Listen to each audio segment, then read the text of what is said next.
Your Excellency, my dear friend, it's with great pleasure that I welcome you and your delegation to Cyprus. Historical, cultural ties, common experiences, and a shared set of values set the framework for our discussions. We once again reaffirmed the strong bilateral relation between our two countries and our peoples. Relations that have been nurtured and tested under very difficult conditions, and which conditions are unfortunately continuing. Today we had very productive discussion on a number of issues. In brief, on bilateral level, the opening of Cypriot and Armenian diplomatic missions is imminent, and this is going to be facilitating further deepening of the cooperation and the ties, especially as regards economic and investment, and of course it would be expanding the people-to-people contacts that are already in place. In this context, I have to mention, of course, the very vibrant Armenian community in Cyprus, which is a very valuable part and element of the Cypriot society. They act as a catalyst for keeping our historic links alive and our common heritage strong, and of course for boosting our political convergence. Secondly, I updated the Minister on recent developments as regards the Cypriot problem.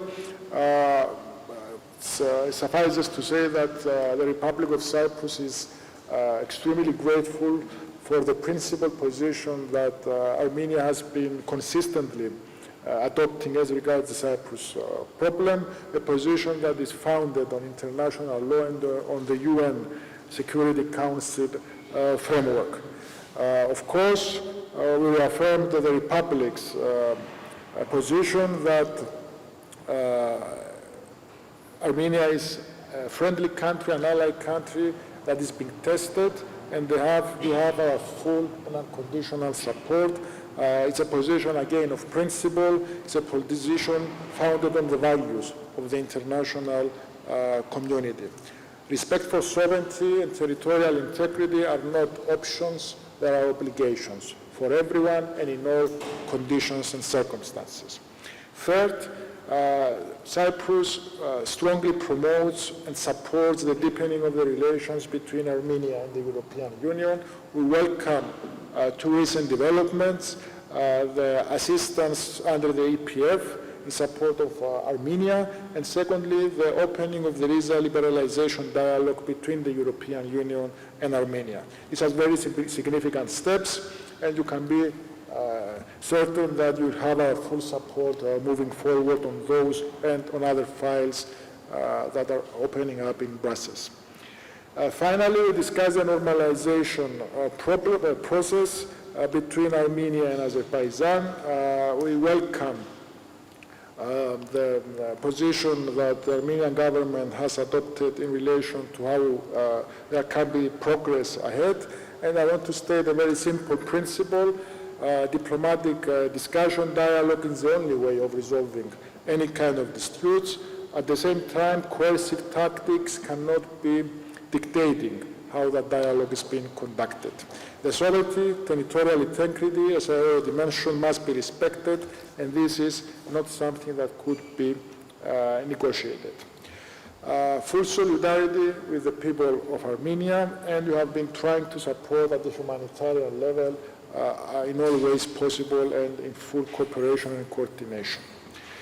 My dear friend, let me once again welcome you to Cyprus. It's been a real pleasure to have you here, and I look forward to the rest of our discussions for this day. Thank you. Honorable Minister, my dear friend, I'm very glad to be back to negotiate in this capacity, in my capacity of Foreign Affairs Minister. I warmly recall my previous visits, but today's visit is of particular importance for me because this is the first time the Foreign Minister for me is honored to participate in the Ambassadors' Conference and address the distinguished heads of diplomatic missions of Cyprus. Dear Konstantinos, thank you for this invitation, and I should say that I enjoyed the open and comprehensive discussion we had earlier today in that format. Coming to our bilateral discussions today, I would like to stress the following 4 points. First, as I mentioned in the beginning, we have solidified our partnership to a point where the presence of resident diplomatic missions in our capitals is simply a must. So I'm pleased to join you in announcing that Armenia and Cyprus will reciprocally open embassies in the capitals of both countries in coming months. Needless to say that it will further contribute to strengthening our partnership and also people-to-people contacts.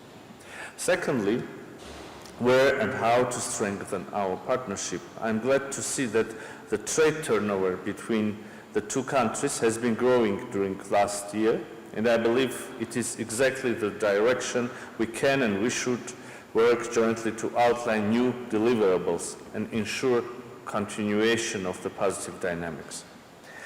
My third point refers to Armenia's partnership with the European Union.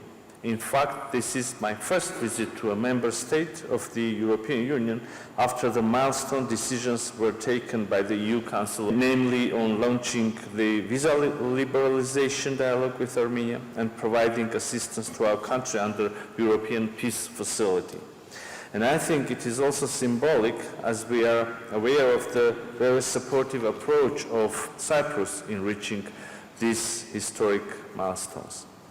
Thus, I take this opportunity to thank you, dear Minister, but also other EU and member state colleagues for the support extended to my country in this path, including through the support of our democratic reforms, which, of course, we are determined to continue. The 2 decisions taken by the EU Council will further bring literally Armenia's citizens closer to the EU and vice versa, but also contribute to building Armenia's resilience and hence regional stability. In parallel, we still have other new items on the agenda while we work on the prospects for the new enhanced Armenia-EU partnership agenda. And finally, the 4th point, we have discussed today also the regional developments and overall situation around our countries. It is obvious that our partnership, friendship, and cooperation has become even stronger due to the need to overcome common challenges. We have been closely cooperating, and we will do so as long as there are pending issues, including of humanitarian nature, following the conflict and difficulties our people have been facing. We appreciate the assistance Cyprus has provided to Armenian people forcibly displaced from Nagorno-Karabakh. Dear colleagues, as we have proven with our actions, Armenia is committed to peace and stability. In this regard, we have always expressed solidarity with the Republic of Cyprus, supporting its efforts to find a just and lasting solution to the Cyprus problem in line with relevant UN Security Council resolutions and international law. Our commitment is also reflected in the vision of establishing durable peace in our immediate neighborhood, the Southern Caucasus. Thus, dear attendees, I briefed my counterpart on the most recent discussions, including on the importance of signing the peace treaty with Azerbaijan, stipulating the mutual recognition of territorial integrity based on the 1991 Alma-Ata Declaration, as well as importance of ensuring the continuity of delimitation process on the basis of the same declaration and thus the 1991 borderline. I think this position is both clear and consistent, but besides that, it has been also developed further by our proposals of creating mechanisms regarding border incidents as well as arms control, to which we have not yet received answers and which still remain open. I believe we should use the current historic momentum to work towards closing the page of enmity and preparing a better future for economic development and prosperity of the entire region, which is an important crossroads. Dear friend, concluding my remark, I once again thank you for the invitation and today's comprehensive discussions and the warmest reception of my delegation. Thank you very much. Now, Their Excellencies, the ministers can accept up to 2 questions from the members of the press. So if you have questions, please introduce yourselves and the media you represent. Marius Adamov from Antenna TV. Mr. Minister, French and Belgium are ready to evacuate their citizens from Lebanon. Cyprus is ready to operate a STIA plan. The STIA plan has been activated weeks ago. It's in full operation, in full preparation mode. We had all the relevant interdepartmental meetings, and we have set out how the plan is to be applied in the event that this is necessary. So as we have done in the recent few months in relation to Sudan, in relation to post-October 7th in Israel, we have been preparing for this event. If it's happening, we all hope that we are not going to be needed. But in the event that this is not the case, Cyprus will continue to act as a bridge to safety and to facilitate the evacuation, the safe evacuation of citizens from any war zone in our part of the world. From the Associated Press, for the Armenian minister, I'm curious, you mentioned these developments with the European Union. I was curious whether what other ways Armenia has to reach out to the EU and strengthen its relations with the bloc. And for the Cypriot minister, I wanted to ask, is there any update on the assistance being shipped to Gaza, what's happening there, and what are the next steps, if you could just outline it, please. Well, probably I can start. Thank you for your interest and your question. As I said, the opening of the launching of the dialogue, visa liberalization dialogue, and providing support to Armenia under European Peace Facility are only 2 instances of a bigger cooperation, bigger picture. We're currently in the middle of a process of significantly deepening our relations with the European Union. We have a new partnership agenda.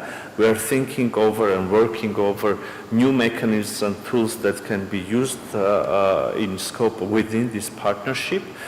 I would also like to add that the people of Armenia, we do have the European aspirations, and the European Union acknowledges these aspirations. So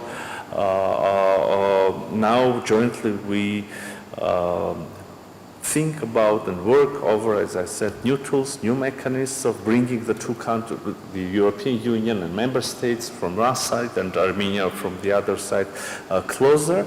I would like also to repeat the sentence that my Prime Minister said in his speech in the European Parliament. Armenia, from its side, Armenia is ready to become as closer to the European Union as the European Union would consider possible.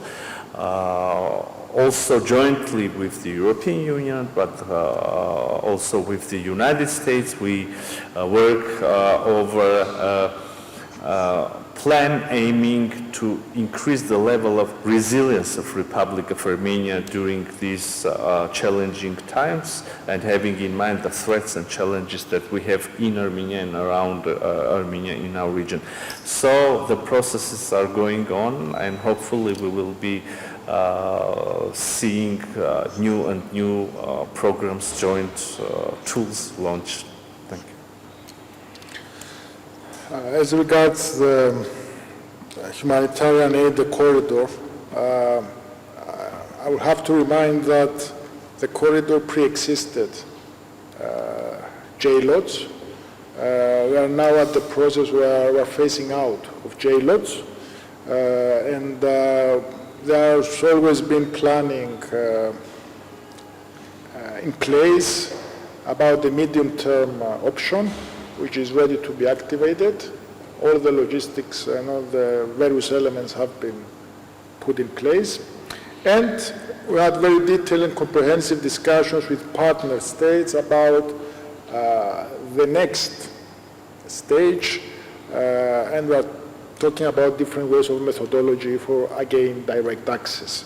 All this, of course, subject to developments, because as you can understand, the situation in the region in the last few hours is taking a very different turn, and that is something that can only affect any kind of planning as to how humanitarian aid goes into Gaza. I conclude by this. All the various methods of sending aid into Gaza have been facing difficulties, and this, of course, is not going to stop us from trying to contribute in something that we believe there is serious need and it's only going to get worse. Always subject to what's happening on the ground, of course. Thank you. That's it.